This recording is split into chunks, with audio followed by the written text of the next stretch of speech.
তারপর ঈদের দ্বিতীয় দিন রাতে ফ্লাইটে মামা লাহোর ফিরে এলো, কারণ পরদিন রাত 8টায় ফ্লাইটে সালার দেশে আসছে। যে স্পর্শকাতরতা ও সংবেদনশীলতা বিগত 4 সপ্তাহ ধরে তাকে অসন্তুষ্ট করে রেখেছিল তা একদম উধাও হয়ে গেল। অবশেষে 4 সপ্তাহ পর সে সালারের আধ খাওয়া কেক ও ক্যান্ডি ফেলে দিল। ফুরকান যদি হাসপাতাল থেকে সরাসরি এয়ারপোর্ট না যেত, তাহলে সেও ওনার সাথে তাকে রিসিভ করতে যেত। এতটা উত্তেজিত হয়ে আছে সে। 9টা বেজে 45 মিনিটে অবশেষে কলিং বেল বাজল। 1 সেকেন্ডই দরজার কাছে চলে গেল সে। হে আল্লাহ, একেই কি সুখ বলে! এই মানুষটার চেহারা প্রথম নজরে ফেলে যা অনুভব করেছি আমি। সে দরজা খুলে দরজার হ্যান্ডেলে কম্পনরত হাত ধরে সালারকে দেখে আচমকাই ভাবল। ফুরকানের সাথে কথা বলতে বলতে দরজা খোলার শব্দে সালার সোজা হয়ে দাঁড়াতেই তাদের চোখাচোখি হলো। সেই একই উষ্ণ অভ্যর্থনায় মুচকি হাসি, যা সবসময় মুখে লেগে থাকে। তাকে দেখতেই ইমামা এক মুহূর্তের জন্য যেন স্তব্ধ হয়ে গেল। ইমামা, তোমার জিনিস ডেলিভারি দিতে এসেছি, চেক করে নাও, কোনো ভাঙন কিংবা ফাটল তো নেই আবার। ফুরকান একটি সুটকেস টেনে ভেতরে আনতে আনতে তাকে জ্বালাতন করলো। সালার মুচকি হাসল। ইমামা সালারের উত্তর দেওয়ার চেষ্টা করলো, কিন্তু তার গলায় যেন কোনো গিট পাকিয়ে আছে। বিষয় এই পর্যন্ত হলেই ঠিক ছিল, কিন্তু চোখে পানি কিভাবে এবং কেন এসে পড়ল? সালার এগিয়ে এসে তাকে জড়িয়ে ধরল, যেমনটা সে অফিস থেকে এসে ফিরে ধরত। না চাইতেও অশ্রুর আরেকটি ঢল বইতে লাগলো। এটাই তো সে খুঁজে ফিরছিল, এই মানুষটাকে, এই নরম ছোঁয়া ও নিজের সত্তার চারপাশে এই বাহুর বন্ধন।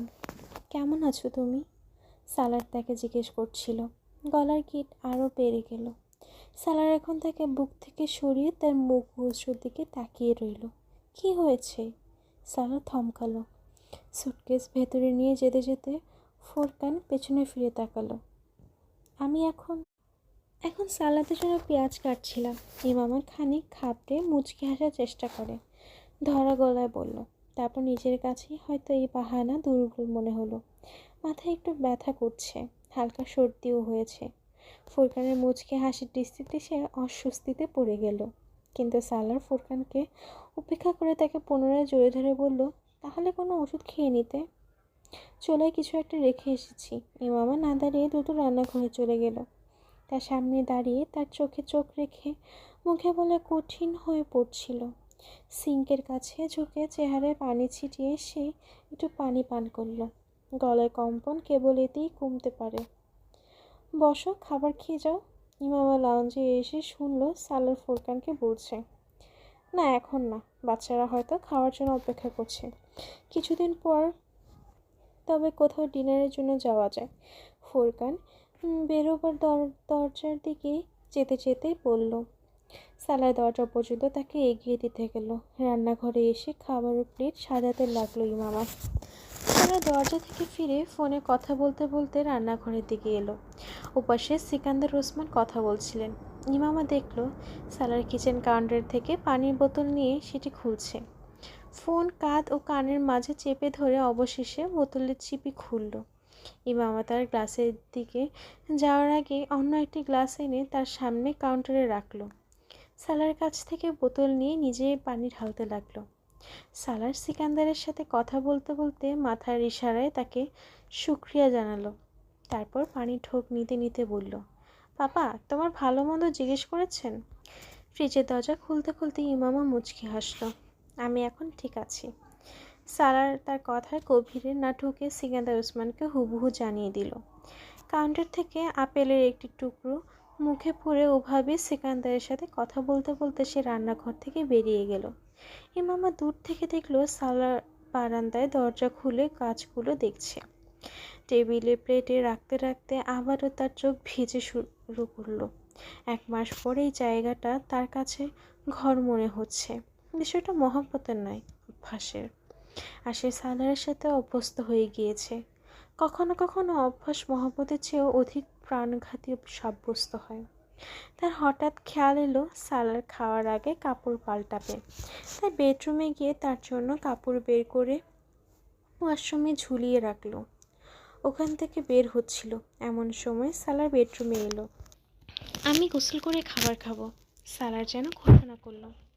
আমি তোমার কাপড় ও তোয়ালে রেখে এসেছি, আর তোমার জন্য আমি এই নতুন স্লিপার জোড়া এনেছি। সে বক্স থেকে শব্দ করে স্লিপার বের করতে করতে বলল, থাকো কি মামা, আমি বের করে নিব। রেস্ট ওয়াচ খুলতে খুলতে সে ইমামাকে নিষেধ করলো। সালার কখনো তার জুতা অন্য কেউ তুলুক তা পছন্দ করে না, কিন্তু তাকে নিষেধ করা সত্ত্বেও সে স্লিপার বের করে নিয়ে এলো। কিছু হবে না, ইমামা স্লিপার তার কাছে এনে রেখে দিল। সালার এখন বিছানায় বসে জুতা ও মোজা খুলছে। ইমামা উদ্দেশ্যহীনভাবে তার কাছে দাঁড়িয়ে তাকে দেখতে থাকলো। সালার খানিক অবাক হয়ে তা লক্ষ্য করলো। এই হলুদ কাপড় কি তুমি আমার অপেক্ষায় পড়েছ? সালার মোজা খুলতে খুলতে ইমামাকে উত্ত্যক্ত করলো। ইমামা অকারণে হাসলো। সালার মাস্টার টেস্ট সালারকে হলুদ বলছে, কিন্তু ইমামা আজ সংশোধন করলো না। সুন্দর স্লিপার। সে স্লিপার পরে ইমামাকে বলল, আমি রেখে দিচ্ছি। বলতে বলতে ইমামা তার থেকে জুতা ও মোজা নেওয়ার চেষ্টা করলো। কেন ইয়ার, আগে কে রাখতো? সালার খানিক অবাক হয়ে তাকে বাধা দিল। ইমামা থেমে গেল। ইমামা বেডসাইড টেবিলে তার রেস্ট ওয়াচ ও সেলফোনটির দিকে তাকালো। প্রতিটি শূন্য জায়গা আবারও পূর্ণ হতে শুরু করেছে। সালার গোসল করে আসতে আসতে ইমামা খাবার সাজিয়ে ফেলল। সে ডাইনিং টেবিলে চোখ বোলাতে অজান্তে বলে উঠল, ইমামা, কি কি রান্না করে রেখেছ আজ? যা যা তোমার ভালো লাগে, ইমামা সরলভাবে বলল। আমার? সালা চেয়ার টেনে খাবারগুলোর দিকে তাকিয়ে যেন চিন্তায় পড়ে গেল।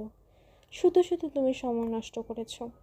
অন্য কোনো সময় হলে সারাদিন পরিশ্রম করে রান্না সম্পর্কে এমন কথা শুনে সে প্রচণ্ড রেগে যেত, কিন্তু এই মুহূর্তে তার কিছুই খারাপ লাগছে না।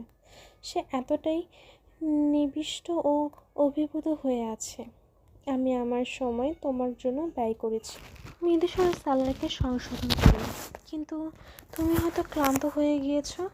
না, কেন ক্লান্ত হব আমি? সে ভাতের ডিশ সালারের দিকে বাড়িয়ে দিল। সালার সবসময়ের মতো প্রথমে ভাত নিল। প্লেটের কোণে ভাতগুলো দেখে সালারের মন ভারী হয়ে এলো। দীর্ঘ 1 মাস পর ইমামা তার এত কাছে বসে আছে। খাবার পরিবেশনরত সালারের হাতের দিকে তাকিয়ে আছে সে। সাদা শার্টের হাতা গোটানো এই হাতটি তাকে সবসময় মোহিত করত। তোমার পেইন্টিং সম্পূর্ণ হয়ে গিয়েছে? খাবার শুরু করতে করতে সে জিজ্ঞেস করল। কোন পেইন্টিং? ইমামা আনমনা হয়ে বলল। সালার থমকালো। তুমি না কি বানাচ্ছিলে? সালার তাকে মনে করিয়ে দিল। এটাও নাও। ইমামা উত্তর করার পরিবর্তে আরও একটি ডিশ তার দিকে বাড়িয়ে দিল। এখানে একা থাকতে তোমার ভয় লাগেনি তো? সালা জিজ্ঞেস করলো। খাবার ভালো হয়েছে? ইমামা আবার উত্তর এড়িয়ে গেল। সবসময় ভালো হয়। সালার মুচকি হাসল। কতগুলো উপন্যাস পড়েছো তুমি? সালার এখন উপন্যাস নিয়ে বলছে। এই যে চাপও করেছি। ইমামা আরও একটি ডিশ এগিয়ে দিল। তোমার ফ্লাইট ঠিক ছিল? হ্যাঁ, সব মিলে ভালোই ছিল। আর কনফারেন্স কেমন হলো? চমৎকার, সালার অনাকাঙ্ক্ষিতভাবে বলল। সারাদিন কি কি করতে? ইমামা এখনও তাকে ওই প্রসঙ্গ থেকে সরাতে পারছে না। কি কি করেছি? ইমামা চিন্তায় পড়ে গেল। হ্যাঁ, কি কি করতে সারাদিন? সালার এখন চাপাতির টুকরো ভাঙতে ভাঙতে জিজ্ঞেস করছে। আগে যা করতাম তাই। ইমামা দৃষ্টি লুকিয়ে আরও একটি ডিশ তার দিকে বাড়িয়ে দিল। কিন্তু এখন তো তোমার কাছে অনেক সময় ছিল হয়তো। হ্যাঁ, একদম। সারা সন্ধ্যা সারা রাত। তাহলে তো তুমি খুব আরামে কাটিয়েছ। প্লেটে কোরমা নিতে নিতে সালার মৃদু হেসে বলল। ইমামা উত্তর করার পরিবর্তে নিজের প্লেটের দিকে তাকালো। প্লেটে খাবারের আইটেম ওভাবেই সব স্তূপ আকারে পড়ে আছে। সে কিছুই খেতে পারছে না। তুমি সায়েদা আম্মাকে এখানে নিয়ে আসতে। সালার হঠাৎ তাকে বলল। কি জানি তার কি মনে হলো। আমি বলেছিলাম ওনাকে, কিন্তু উনি তো জানোই এতদিনের জন্য তিনি বাড়ি ছেড়ে এখানে থাকতে পারবেন না, সে উত্তরে বলল। হ্যাঁ, বুঝতে পেরেছি। সালা খাবার খেতে খেতে হঠাৎ একটি লোকমা তার দিকে বাড়িয়ে দিল। শেষ লোকমাটি সে সবসময় তাকে খাওয়াতো। এক মুহূর্তের জন্য ইমামা থমকালো, তারপর তা মুখে নিয়ে নিল, কিন্তু তা চিবোতে পারল না। এই লোকমাটি যেন মুক্তির সর্বশেষ সীমা সাব্যস্ত হলো। ইমামা অজান্তেই কাঁদতে শুরু করলো। সালার পানি পান করতে করতে একদম থেমে গেল। কি হয়েছে? সালার একবারে হতভম্ব হলো। ছোটে হাত চেপে ইমামা একদম বাচ্চাদের মতো ফুপিয়ে ফুপিয়ে কাঁদতে লাগলো। কি হয়েছে ইমামা? সালা ভীষণ অস্থির হয়ে পড়ল। অন্তত এই মুহূর্তে এমন কথাবার্তার সময় অশ্রু, এর কারণ সে খুঁজে পেল না। একবার অশ্রুর বিসর্জনের পর সব কিছু সহজ হয়ে গেল। উফ, সত্যিই তুমি আমাকে পাগল করে দিবে। কি হয়েছে? আমি যাওয়ার পর সব কিছু ঠিক ছিল তো? কেউ তোমাকে বিরক্ত করেনি তো? সালার এখন একেবারে হতবিহ্বল হয়ে পড়ল। টিস্যু দিয়ে চোখ কচলে অশ্রু সংবরণ করতে করতেই ইমামা মাথা নাড়ল। তাহলে কেন কাঁদছ? তারা নিশ্চিন্ত হলো না। ব্যাস এমনি, তোমাকে অনেক মিস করেছি তাই। বলতে বলতে সে আবারও কাঁদতে লাগলো। সালারের মনে হলো সে হয়তো শুনতে ভুল করেছে। কাকে মিস করেছ? তোমাকে। সে মাথা ঝুঁকিয়ে কান্না করতে করতে বলল। সালার কয়েক মুহূর্তের জন্য নিশ্চুপ হয়ে গেল। আমাকে? কেন? এটা ছিল অবিশ্বাস্যতর চূড়ান্ত সীমা। ইমামা কাঁদতে কাঁদতে ধমকালো। সে মাথা তুলে তার দিকে তাকিয়ে প্রচণ্ড অভিমানে টেবিল থেকে তার প্লেট তুলে রান্নাঘরে চলে গেল। আমার মাথা খারাপ হয়ে গিয়েছিল তাই। উত্তরে সালার কিছুই বলতে পারল না। ইমামা এখন প্লেট তুলে নিয়ে যাচ্ছে, আর সালার বোকার মতো পানির গ্লাস হাতে নিয়ে তার দিকে তাকিয়ে আছে। তার কান্না দেখে সালার কখনো এতটা স্তব্ধ হয়নি যতটা এই ছোট্ট একটি স্বীকারোক্তি শুনে হয়েছে। সে 4 সপ্তাহ বাইরে থেকে ইমামার যে আচরণ বুঝে উঠতে পারেনি তা এখন বুঝতে পেরেছে। এটা তার জন্য অবিশ্বাসযোগ্য যে ইমামা তাকে। সালার ঘাড় ফিরিয়ে তার দিকে তাকালো। সে এখন রান্নাঘরে এদিক সেদিক যেতে যেতে চোখ কচলাতে কচলাতে জিনিসপত্র গোছাচ্ছে। সালার গ্লাস টেবিলে রেখে রান্নাঘরে চলে এলো। ইমামার ফ্রিজ থেকে মিষ্টির ডিশ বের করলো। সালার তার হাত থেকে বক্স নিয়ে কাউন্টারে রেখে দিল। অতঃপর কিছুই না বলে চুপচাপ তাকে জড়িয়ে ধরল, অত্যন্ত কোমলভাবে, যেন অপূর্ণতা পূরণ হয়েছে, ক্ষমা প্রার্থনা করছে। ইমামা অভিমানে ছাড়িয়ে নিতে চাইল, তার হাত ছাড়া দিতে চাইল, কিন্তু সে নিরুপায়। পুনরায় অশ্রু বর্ষণ হতে লাগলো। সালার তার অভ্যাস খারাপ করে তুলেছে। তাদের মধ্যে একটা শব্দও বিনিময় হলো না। বর্ষণ থামতে শুরু করেছে। ইমামা হাত চেপে গাল ও চোখ মুছে তার থেকে পৃথক হয়ে গেল। আসলে আমি বাসায় একা ছিলাম, তাই মিস করেছি। অস্বীকার, স্বীকার, স্বীকারোক্তি, পুনরায় অস্বীকার। এটি প্রাচীন নারীদের জীবনের পরিচক্র, আর সেও এই পরিচক্রে ঘুরতে শুরু করেছে। হ্যাঁ, একা থাকলে এমন হয়। সালা তার মিথ্যাকে সত্য রূপান্তরিত করতে তাকে সাহায্য করল। ইমামার আত্মবিশ্বাস বেড়ে গেল। দাঁতে ব্যথা করছিল, তাই তাই আমার কান্না চলে এসেছে। ইমামা আটকাটে বলল, হ্যাঁ আমিও জানি দাঁতের ব্যথা অনেক প্রচণ্ড হয়, আমারও একবার হয়েছিল। আমি জানি কি অবস্থা হয়। সালা চোখ লুকিয়ে মিথ্যা বলে চলল। ইমামা আটকালো। তৃতীয় মিথ্যাটি তার মাথায় আসছে না আর। যে প্রশ্ন মাথায় এলো তাই সে করে বসলো। তুমি আমাকে মিস করোনি? প্রতিদিন, প্রতি ঘন্টা, প্রতি সেকেন্ড। সে তার চোখে চোখ রেখে বলে চলল। ইমামা চোখে যেন তারা চমকাতে লাগলো। 4 সপ্তাহে তোমার পাশে ছিলাম না। যদি তোমার ভাবনা আমার সঙ্গী না হতো তাহলে আমি মরেই যেতাম। তুমি মিথ্যুক। ইমামা ধরা গলায় হাসল। তুমিও, সালার স্বতঃস্ফূর্তভাবে বলে ফেলল। ইমামা কাঁদতে কাঁদতে হাসতে লাগলো। তা এই 4 মাসের মধ্যে এই প্রথম সালারের কাছে তার এই কান্না আপত্তিকর মনে হলো না। রাতে সেই বিছানায় কাত হয়ে শুয়ে বালিশের কোণে ঠেকে সালারের সাথে কথা বলতে লাগলো। 1 মাসের সঞ্চিত সমস্ত কথা। তার খেয়াল হলো না সে একাই বলে যাচ্ছে। সালার একদম চুপচাপ কাত হয়ে শুয়ে তার মুখের দিকে তাকিয়ে তার কথা শুনে যাচ্ছে। এই নীরব শ্রোতা অপলক দৃষ্টি কেবল তার মুখের দিকে তাকিয়ে আছে। তার চোখের ভাষা, মুখে ঝলকানো আবেগের আভা, কথা বলতে বলতে তার হাসির খিলখিল। সালা যেন সিনেমার সামনের সারিতে উপবিষ্ট মনোমুগ্ধ এক দর্শক।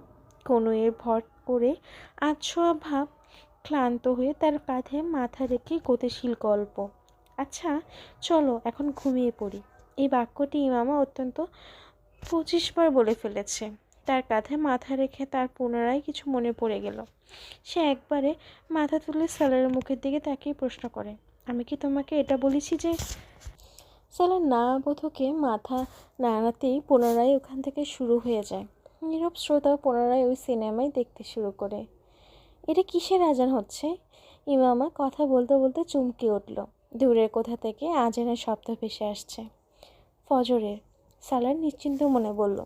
ইমামা প্রচণ্ড অস্থির হয়ে পড়ল। ও মাই গড, ফজর হয়ে গেছে? আর আমি? তোমার তো ঘুমানো দরকার।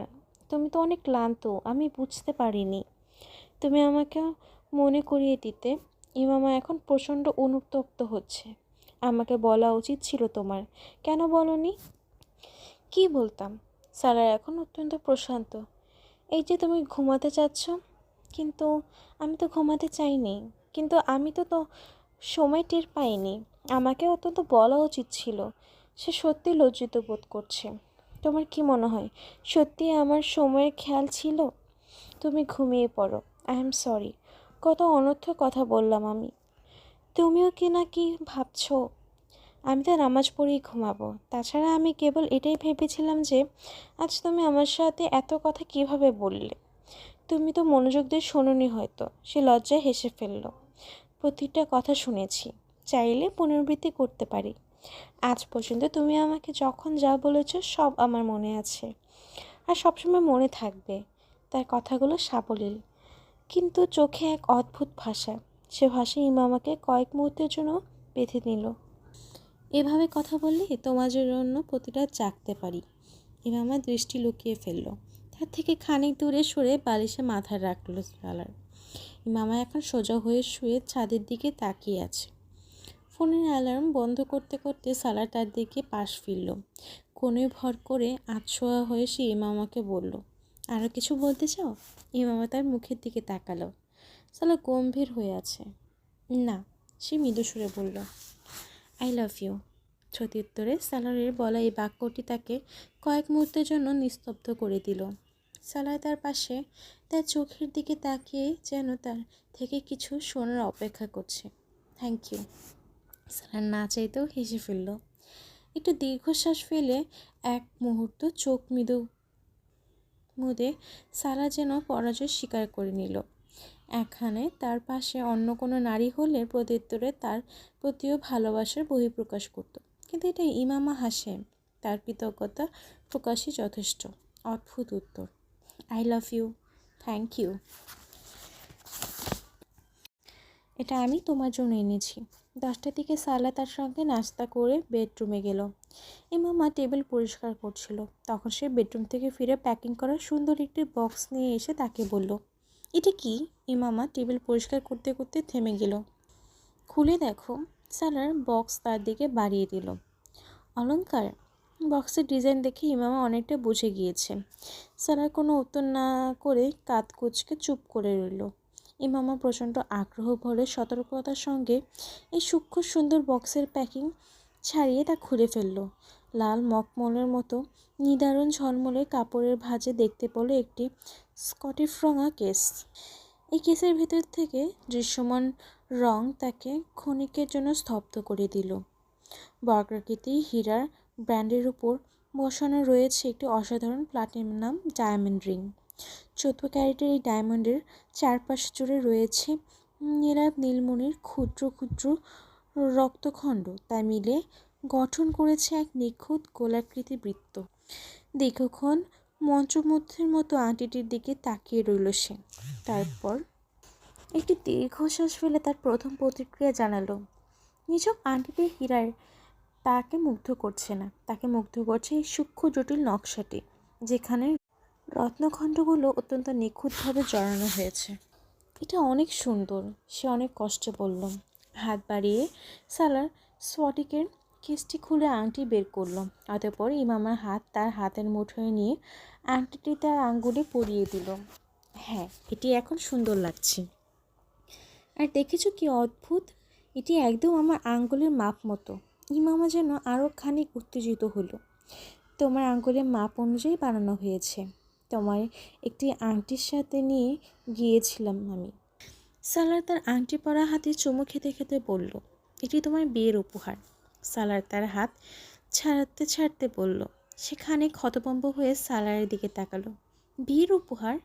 4 মাস হয়ে গেছে বিয়ে। হ্যাঁ, আমি তোমাকে বিয়েতে কোনো উপহার দিইনি। প্রথমে মনে ছিল না, তারপর টাকা ছিল না। সালার হেসে বলল, আর এখন কোথা থেকে টাকা এলো? এসে পড়েছে কোথাও থেকে। সে এড়িয়ে গেল। ইমামা চোখ তুলে তার দিকে তাকালো। কোনো অসৎ কাজ করিনি আমি। ইমামা মনে মনে লজ্জিত হলো। আমি কখন বললাম যে? চলো ডাক্তার সাহেবের বাসায় যাই, আর সাইদ আমার সাথেও দেখা করে আসি। তাদের জন্য আমার ব্যাগে কিছু উপহার আছে, সেগুলো বের করে নাও। সালার তাকে কথা পূর্ণ করতে দিল না। থ্যাংক ইউ সালার। সালার যেতে যেতে থমকালো। কী জন্য? সব কিছুর জন্য। এ সব কিছু তোমারই। ইমামার দৃষ্টি লুকালো। আমি ভেবেছিলাম তোমার হয়তো মনে নেই, বিয়েতে তুমি আমাকে কোনো উপহার দাওনি। হাতের আঙ্গুলের দিকে তাকিয়ে তাকিয়ে সে বারবার উচ্ছ্বসিত হচ্ছে। না, ভুলিনি। ইমামার মনে হলো সালার আরও কিছু বলতে চাচ্ছে। সে কথা অপূর্ণ রেখে দিয়েছে নাকি প্রসঙ্গ বদলে ফেলেছে তা বুঝতে পারছে না। মাই গড, দেখো! ইমামা ফুটপাতে হাঁটতে হাঁটতে থমকে গেল। সালার তার দৃষ্টি অনুসরণ করলো। তারা রেসকোর্সে আয়োজিত মেলা দেখতে গিয়ে এসেছে। এখন উদ্দেশ্যহীনভাবে মেলা থেকে খানিক দূরে হাঁটাহাঁটি করছে। ইমামা ফুটপাতের ডান দিকে গাছপালায় চারপাশে পানিতে ডুবন্ত ঘাসের প্রতিচ্ছবি দেখে থমকে গেল। এই প্রতিচ্ছবিগুলো দেখে সালারও কিছুক্ষণের জন্য মনোমুগ্ধ হয়ে পড়ল। মনে হচ্ছে তারা রঙিন আলোয় ভরা কোনো উপত্যকার কিনারে দাঁড়িয়ে হিরে জহরতে ঝলমলে গাছের দিকে তাকিয়ে আছে, কিংবা আলিফ লায়লার কোনো দৃশ্য দেখছে, যেন জান্নাতের রাত নেমে এসেছে। দীর্ঘ নীরবতার পর সে ইমামার গলা শুনল। সে ঘাড় ফিরিয়ে তার দিকে তাকালো। জান্নাত কি এমনই? সালার তাকে বলতে শুনল। সে কিছু না বলে পুনরায় পানির দিকে দেখতে লাগলো। জান্নাতে নক্ষত্র থাকবে? ইমামা জিজ্ঞেস করলো। হ্যাঁ, অনেক। সালার অনুমান করল। এত এত রঙের? বিশ্ব ব্রহ্মাণ্ডে বিদ্যমান সমস্ত রঙের। ইমামা প্রফুল্ল চিত্তে হাসল। তার উত্তর ভালো লেগেছে। রাত এমন আলোকিত হবে? প্রতিচ্ছবির দিকে দৃষ্টি নিবদ্ধ করে ইমামা যেন নিজেই নিজেকে বলল, এর চেয়ে অধিক আলোকিত, অধিক রঙিন হবে। সালারা অবচেতনে উত্তর করল।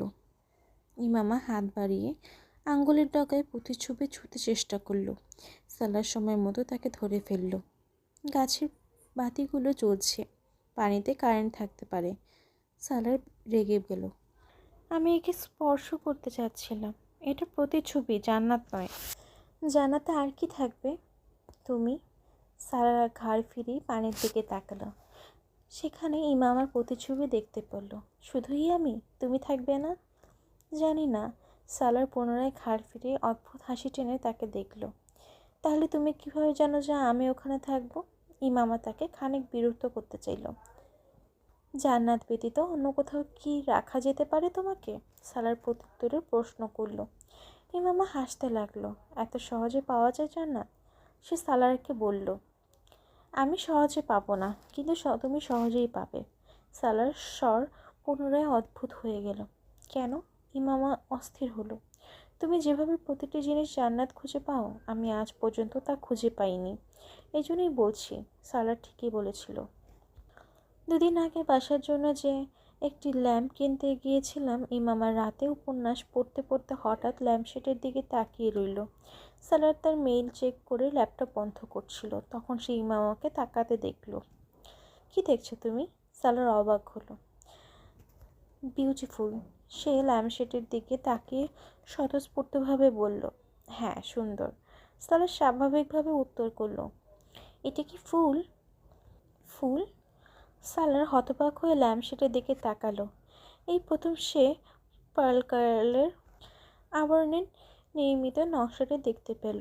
সোনালি আভাসযুক্ত সূক্ষ্ম কারুকার্য ফুলের একটি নিখুঁত নকশা।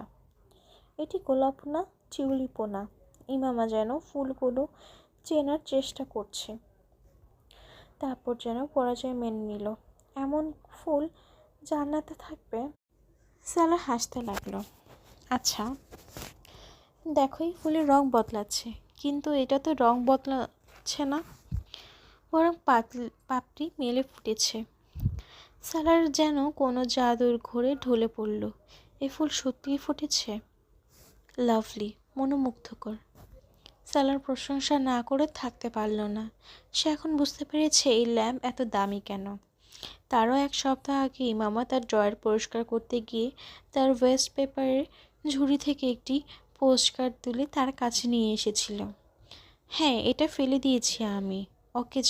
ইমামার হাতেই কার্ডটি দেখে সে বলেছিল, কিন্তু ইমামা সেটা নিয়ে তার পাশে বসে বলল, সালার, দেখো কত সুন্দর রথ, আর দেখো কি শান্ত এই জায়গাটা।